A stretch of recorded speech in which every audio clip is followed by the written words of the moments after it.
Hello and welcome to the Andrew Ferris Podcast. Thanks so much for joining me for another episode of the show. Today, I have a great guest, Wayne Borromeo. Oh gosh, did I just say your name right? No, that was perfect. Yeah, that was amazing. Yeah, I'm going to leave this in then so people know I got him on the first try. I was fully going to pause and go for an edit, and I was going to wait and have you wait, but there's Wayne I was worried, but no, you got it, 100%. Okay, awesome.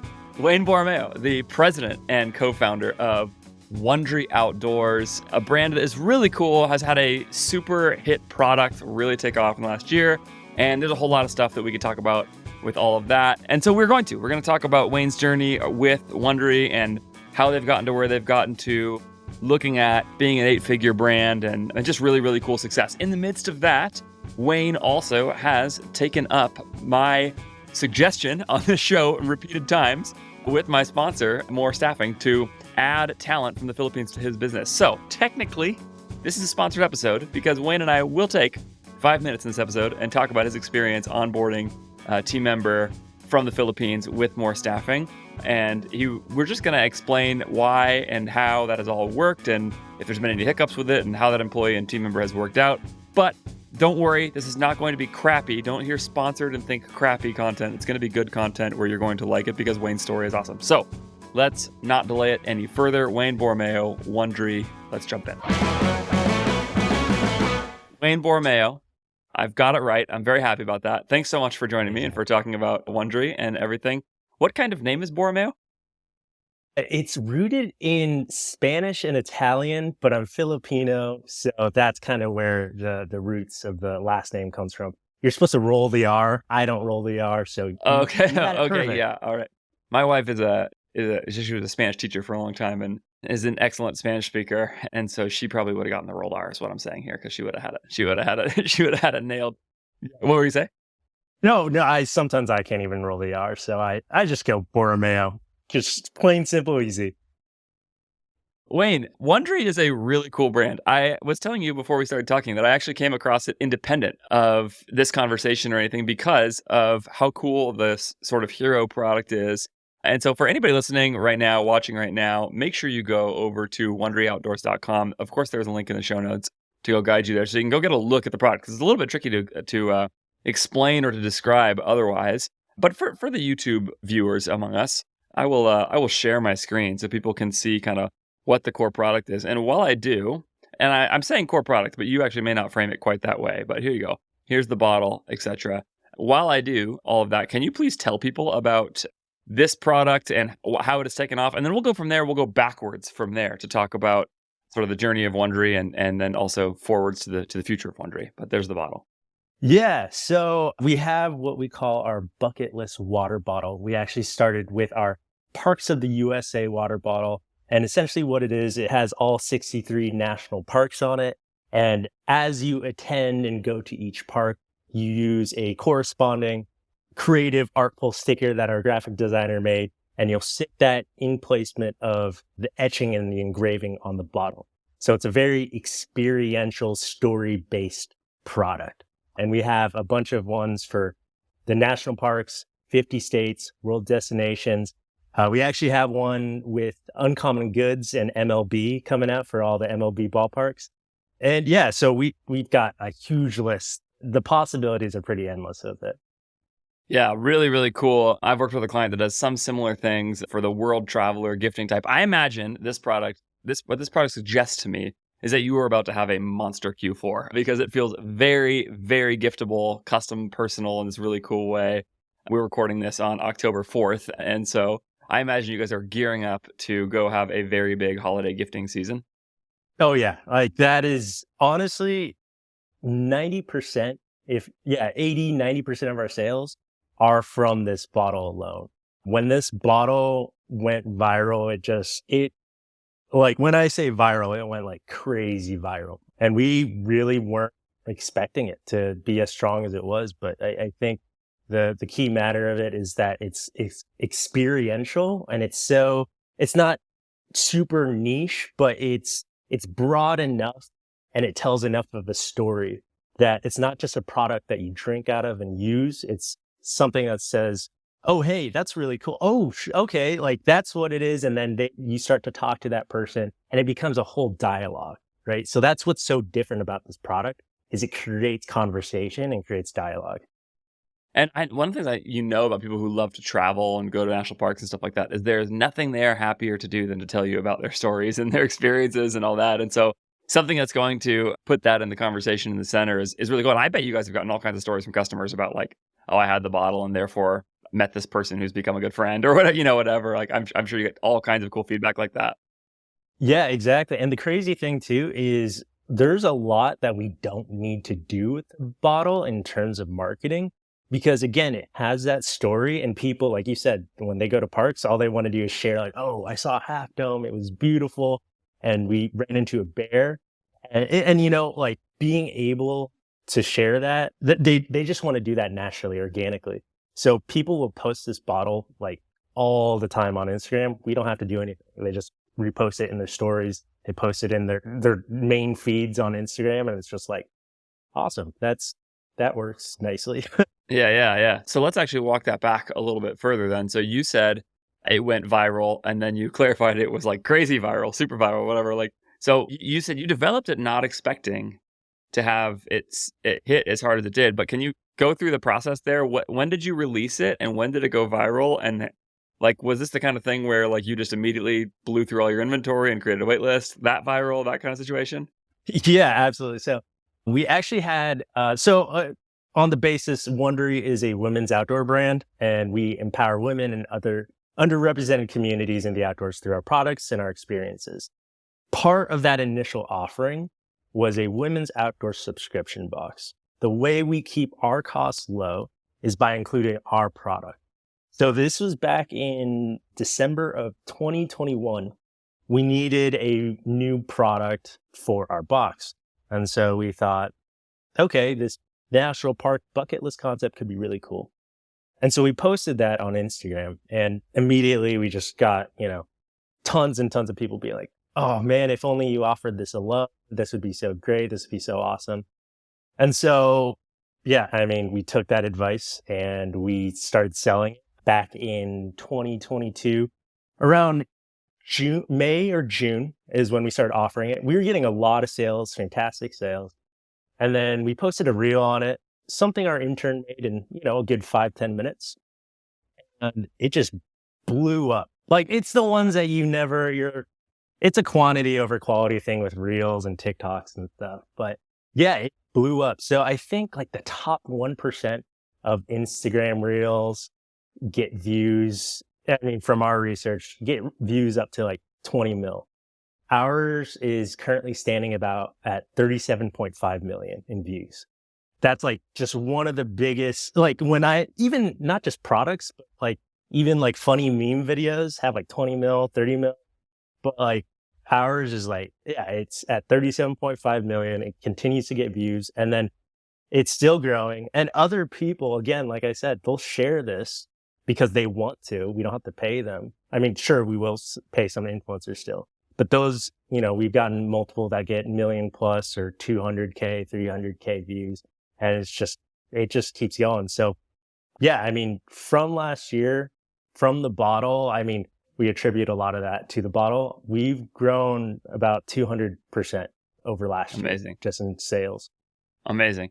So will this be then your first year where you really have the inventory to go nuts at holiday and in terms of like really pushing this hard? Because you said you released it in the middle of last year. Like, I'm just curious, like, I can't imagine. Here's my guess as to what happened. All right, you tell me if this is right. My guess is you got to holiday barely keeping yourself in stock because when something goes that viral, like, there's just no way to plan inventory for it, right? So suddenly you're just gonna keep running through those. Sellouts are going to create wait lists. Every time you re-release it, you're gonna burn through all of it. Is my guess as to what happens. No matter how fast you can produce the inventory, you probably can't produce it fast enough. And then at holiday, I'll take another guess. And again, you tell me if this is right, and then I'll pause. You tell me what I got right and wrong so far. At holiday, my guess is you got as much inventory as you could, sold through almost all of it, and left growth on the table because you simply couldn't produce enough to go. Is that what happened? Congratulations, you did it. Yeah, that's 100% what it is. I mean, we've done back orders so many times on this bottle just because we're either really bad at forecasting or there's just so much demand. It's It's Even so even brands that difficult. don't have that moment, it's impossible to forecast, right? I mean, it's not too different. It's just at much larger scale and much less planned scale than somebody who has an ad pop off, right? Like it's yeah, it's just it's unforecastable, and something that's so interesting about what you're saying here is like somebody will listen to this and they will go walk back to like my episode with Isaac Medeiros about how he did 10 million bucks in revenue with $0 in ad spend, which is a really good episode. Isaac walks through really a strategy for creating that kind of approach. And he's got this incredible operationalized process of how he goes and generates all of these video views and stuff like that all over the internet. But I think it would be a mistake to interpret your story just now in that same way, where it's like, okay, how do I get 37.5 million views? The answer is you create a freaking awesome product that resonates with people. And that is like really, really hard to do. That's my sense. Yeah, no, it's absolutely, when I talk to other owners and entrepreneurs and I tell them focus on one thing and make it really, really good. I mean, we just happened to focus on this one thing and it happened to be this golden goose that's like, it's so powerful and it's so like different than what's out there. It's it's really difficult to find that product out there because it's like what hasn't been made yet, right? But I'll tell you right now, there's multiple things that haven't been made yet. So yeah, I mean, going back to selling out and like we will probably sell out again this year. We just started exploring Amazon as a channel, and yeah, we sold out of that in 2 weeks. So now we're like, okay, let's allocate more inventory to Amazon. Let's allocate more inventory to wholesale. And it's just like, we can't, it's really hard. Like you said, you can't measure that demand. It's just, it's Well, difficult. and if you sold out at holiday last year, it means your forecast is going to be sort of guesswork for this year for holiday, right? Like especially after creating all of the views that you've created in the last year, right? So like my guess is that like if you sell out again this year, yeah, it's just going to be really, really hard to know that. And that's what's so, I mean, it's awesome ultimately in terms of about where this business is. So how much are you guys spending on ads, or what can you say about that to people relative to how much of this has just been pure organic, growth? Yeah, no, that's a great question. I mean, we're definitely spending 6 figures a month on our meta ads. I think right now we're a little over a quarter mil a month, if not a little bit more than that. I think maybe even 300. But yeah, our kind of goal with that, we measure in cost per purchase. So our goal, since 90% of our sales are from that bottle, we have a benchmark. And then as long as we stay below that benchmark, then we keep scaling. We work with our CFO to say, okay, your MER can, only get to this point. If it gets lower than that point, then you need to scale back. So that's kind of how we're building it. And it's very, very helpful that our margins, we have probably a 10x on this product, close to a 10x in terms of margin cost to the actual sale. Yep, it's awesome. Yeah, I mean that's fantastic. Then you should be spending a bunch of money as long as you can do it. So that's great. So you launched the bottle. Before that, it was more women's outdoor more broadly, including apparel and a lot of that sort of stuff, right? Has that been almost frustrating in its own way too? Because I know it sounds like that wasn't the original vision for the brand. And tell me how you've thought about sort of transitioning things over. Because you said, you wanted to launch to have an outdoor brand that served women and other underrepresented communities in the outdoor space. And so the bottle obviously can do that, but it sounds like relative to the original vision of the brand, and then my guess is to where you eventually still want to go, this creates sort of an existential crisis in the brand of like, okay, who are we now, right? Relative to what you were producing before, and where should we put our product development energy and all those kinds of things? Yep. Fantastic insight. Yeah, that's exactly what it is. Yeah. So, I mean, for us and for me with my co-founder, her and I started this 7.5 years ago. Our original vision was really to get women outdoors. And yeah, with this bottle, that kind of creates this weird conundrum of, okay, this is doing really well. What now? But I think because our original vision and goal aligns with getting women and other underrepresented communities outdoors, that's still what we're trying to do. So what we're doing with this bottle is it sells itself, And so what we can do with that is we can use that money to fund our core value and our core mission.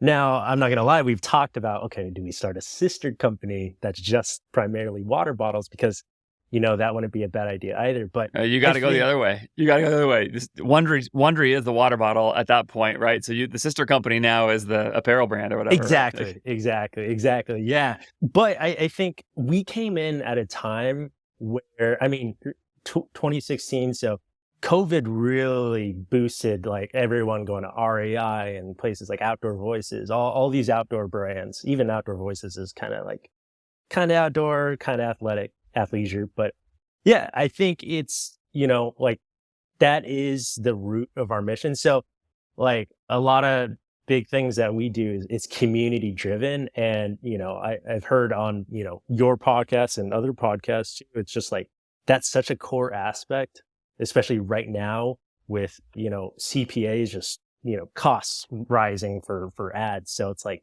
keeping that community. So with our apparel and with our events, because we have 200, 300 people plus events. And so, and people are buying our apparel. So that is like, if we got rid of our bottle, like we would be okay. Like we wouldn't be at the growth that we're at, but we would still be fine. So I think there is still a lot of value in that space in our mission to empower women and other underrepresented communities. But yeah, I'm not going to lie. It's a difficult balance that we're playing, but I mean, my whole team, we're super dedicated to that mission. And, we are making really awesome, different women's outdoor apparel that really is like exciting. Like I'm seeing our apparel out and about. Like the other day I was at a coffee shop, someone was wearing our pants. The other day I was at the mall and someone was, holding our water bottle. It's just like, it's really awesome. Yeah. Yeah. I mean, that's the thing is like the success of the bottle actually says nothing about the potential success of the rest of the product line, right? Like, I mean, I'm sure the apparel and stuff, just given what you're saying about the mission and all that, is stuff that you guys have put a lot of time and thought and effort. I know how founders think about their core products and things like this. You're putting meaningful time and effort into making it good and to making sure that you're serving your customers well and fixing all the little things that come up. And, in apparel, it's like, size and fit and like all that stuff.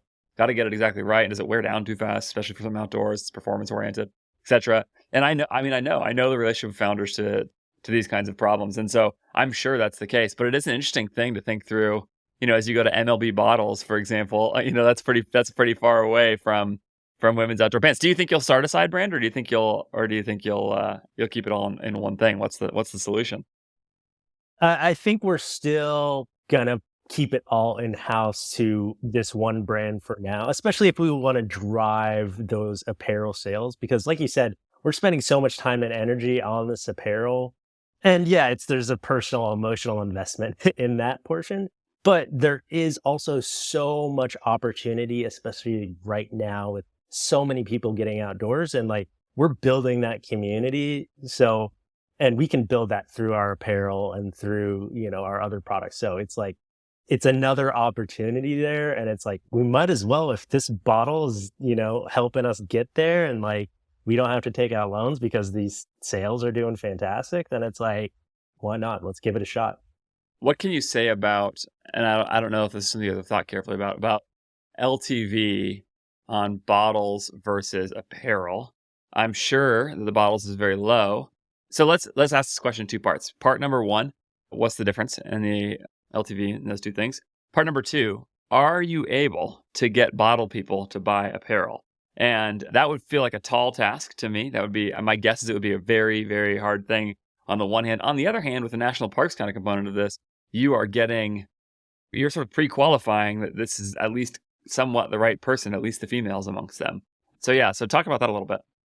Yeah. So, you're thinking about all the things that we've been thinking about for the holiday time and LTV, and can we convert bottle buyers to buyers, or is it easier to convert pant buyers to bottle buyers? It's the second one. But yeah, LTV of bottles. Here's the thing. It's like, once you have a bottle, you have a bottle, right? But, and this is going to sound corny, this is not just a bottle, right? it's this experiential gift. So we are getting people that are like adding to cart 3 or 4 different bottles that we have just because they're all different and they all tell a different type of story. So I will say our LTV still, I mean, it doesn't outweigh it enough to the point where our LTV is just like crazy high on bottles. You're exactly right.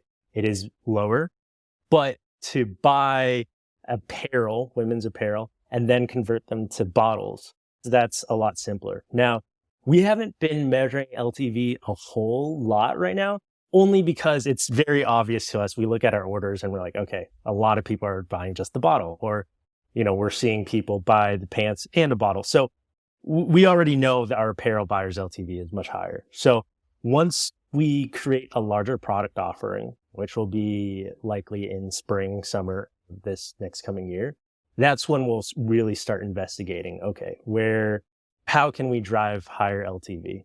And then, yeah, I think that's a big part of our community aspect too, right? That keeps lifetime value, that keeps recurring customers. Analogy I like to use is Apple. They only create a few products, and their products are pretty much the same year over year, right? But people keep buying into it because they're loyal to the brand. They like the concept and the idea of the brand. So they keep buying into it. So that's kind of what we're trying to do, is we're creating this mission to buy into the brand. So that way we can drive that LTV and we get loyal, long-time customers. Yeah. And I think in your industry in particular, customers have they really have a nose for phoniness. They can just smell it. Like the outdoors industry, you just know, like these people are us or they're not us, and people can just tell right away, And I think that the way you're thinking about this is really interesting. This idea, like, we care so much about the brand. How do we build into this? On the one hand, we have this really big smash hit viral product. On the one hand, we want to build something enduring and durable. It's actually kind of it's a real challenge. On the one hand, you want to take the sales and take the growth and let it fund all the rest of the things you're trying to do. And for that matter, you want to chase that down as far as you can take it, because that's great too. And honestly, it's probably part of it, fulfills your mission in a meaningful way, right? Like, I bet the bottle in some ways is a celebration of where you've been for all the stickers you put on it when you first got the bottle, right? If you've been to 20 national parks, somebody gives it to you. Great. But it's also a down payment on the places that you'll go, right? It's like, okay, now I got to make my way to Dry Tortugas or whatever and get to this really hard to get to national park. And so, yeah, I think it's a really cool element of sort of fulfilling your mission at the same time. But you talked about community earlier and community events. What do? You said you got 200 or 300 people to show up to these events. What kind of events do you guys do? And I'm also curious for you to talk about how you work the brand and the product into those events. I'm just curious, sort of, obviously with a brand sponsored event like that, you're going to put your name on it and make sure people know it's you guys and all those things. At the same time, you don't want to just go there and like you show up and it's actually just like a retail environment, basically. So how do you guys think about that? Yeah, so our community events, we have 3 big events every year. One focused around LGBTQ, one focused around women, and one focused around the BIPOC community. And each of those have 200, 300 plus people. These are all in the LA area, and they're climbing events. So we have a lot of free tickets, we have subsidized tickets, and then it's also a very social, growing event. It's just an opportunity to network with other people who are new to climbing, who have climbed before. And then we also have our smaller events. We just had here at our headquarters a hike and yoga event where we had about 30 to 40 gals go on a hike, and then they came back and we had a certified yoga instructor teach, do some yoga. So yeah, with this, we are putting our name there, but it's really important that we are giving that community aspect back. And like you said, we don't want it to be a retail environment. But what we're doing to continue to drive that growth, besides having our name on banners and everything, is we're partnering with other large name brands as well in the outdoor space. So our next event on October 15th is our Climb with Color for BIPOC people. And I mean, it's sponsored by REI. So having the additional sponsorship is just another way to, one, build reputation, say, okay, these guys are serious, right? Like they partnered with REI on this. And 2, it's just another way of exposure, right? And then on top of that, what we'll do is we'll have some of our best-selling products, like our pants and our water bottle, and we will sell our products there at 50%. And that might seem crazy, but to us, that's a wholesale. I mean, we're still making money. It's wholesale price, right? And then at the same time, it's this idea of we're making money, so we're also getting this brand awareness and exposure, because to them, it's like, oh, I'm getting an insane deal. And for us, we're just building brand awareness to our target market. Like, the idea is that we get everyone in our pants, in our shirts, using our bottles, because what that's going to do is that's just going to be seen across all the other gyms, across all the other outdoor spaces. And they'll be like, where'd you get your pants? And that happens all the time. Yeah. And in marketing towards communities that are real communities, and that word is important here, I think. Like, I'm thinking here specifically of when I've done a lot of marketing into the CrossFit space for different brands, and those same thing. People could tell if you're authentic or not, and you have to work hard to be part of it. But once you're part of it, people will accept you, and you'll be a badge brand in the community, and you can do that in those communities. The thing is, events, I think, do not reach. You cannot think of it as like a reach play per se, right? Not at least at first, right? It's like it's a depth play, because the kind of people who show up, like for example, when we went to the CrossFit Games when I was with Kalo, the silicone wedding company, not everybody in CrossFit goes to the CrossFit Games, right? It's only so many people or whatever.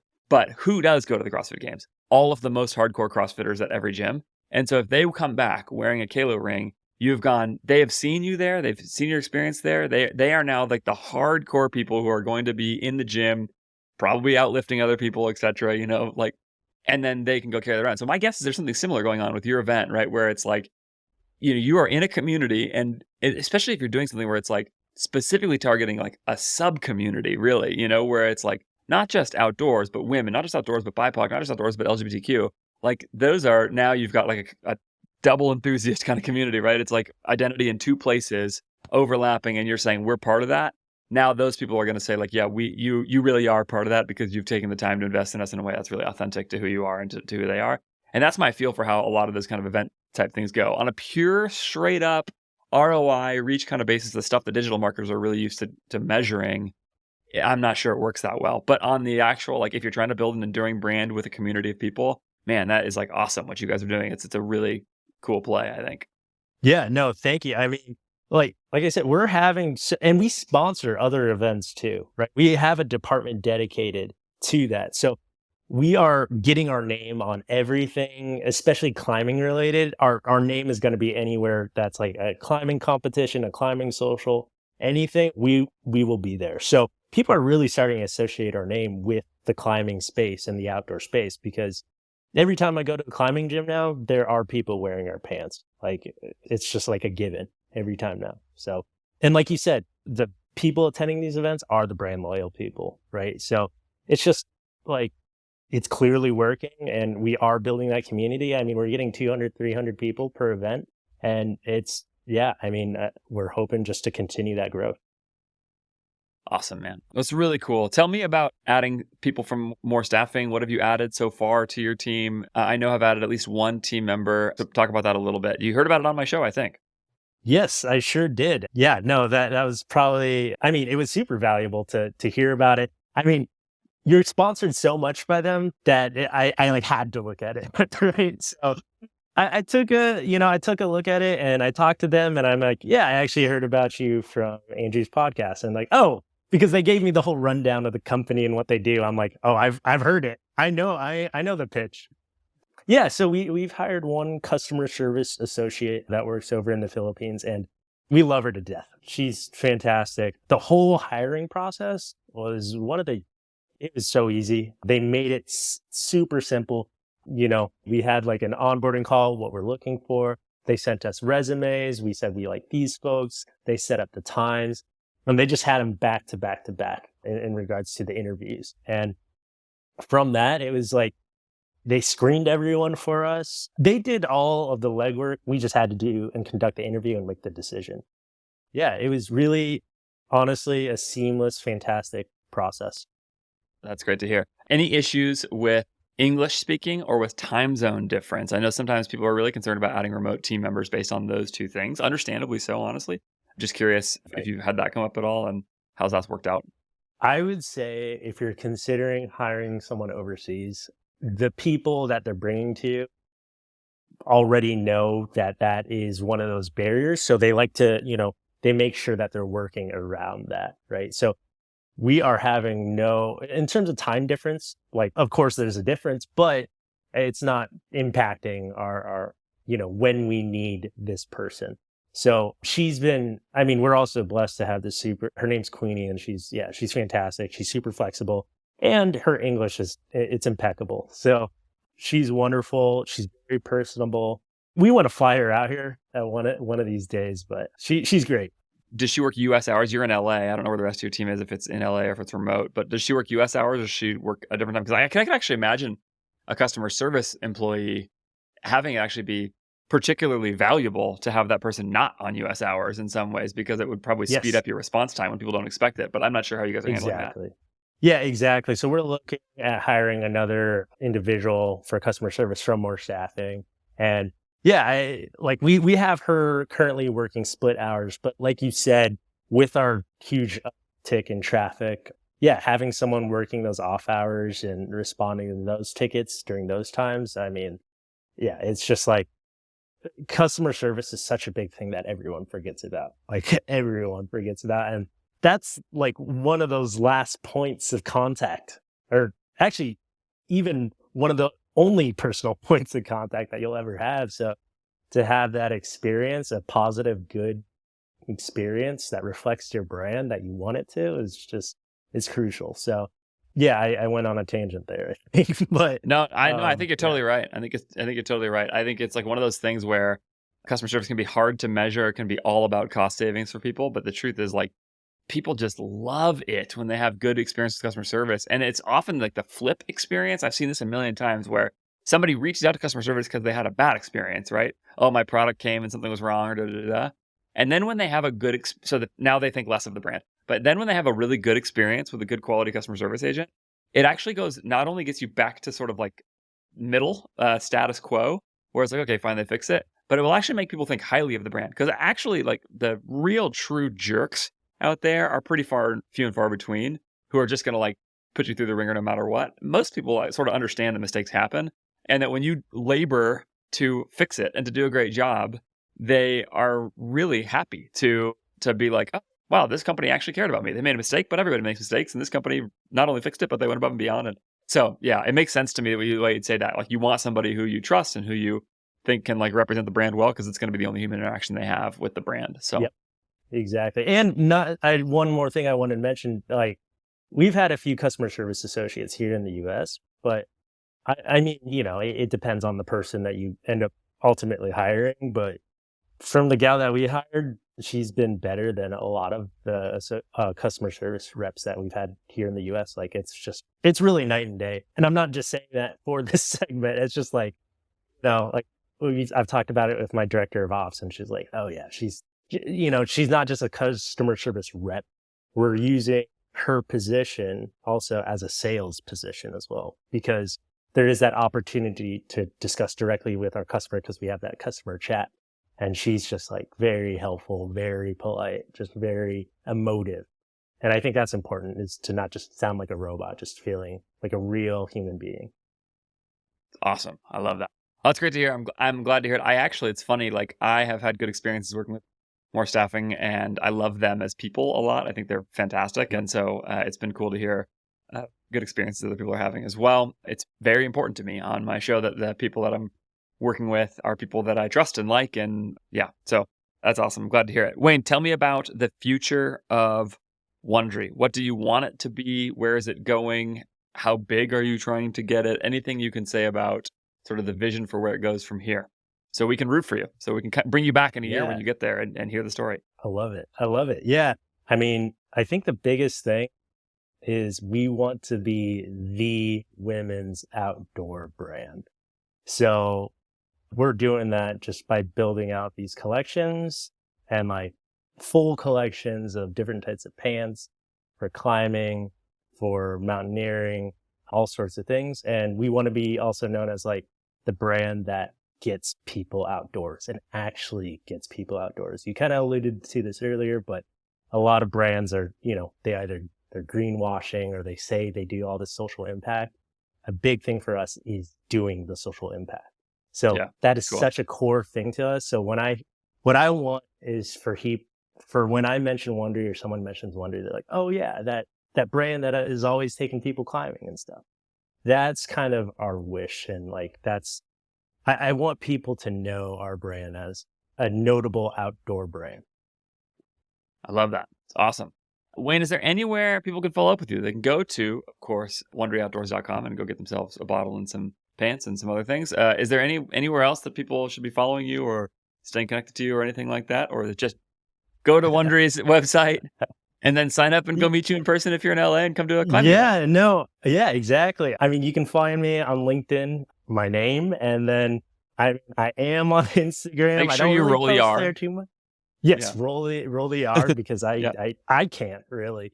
But yeah, I'm also on Instagram, Weber Wayne. You can follow me. I post some business stuff on there and climbing stuff is all I really do on there. But great. Those links will be in the show notes, of course, as well. Wayne, I super appreciate you taking the time to talk about it. Congratulations on the success so far. It is really cool to hear how far you guys have come, how fast you've come, and where it's going from here. So thank you so much, Andrew. I really appreciate it.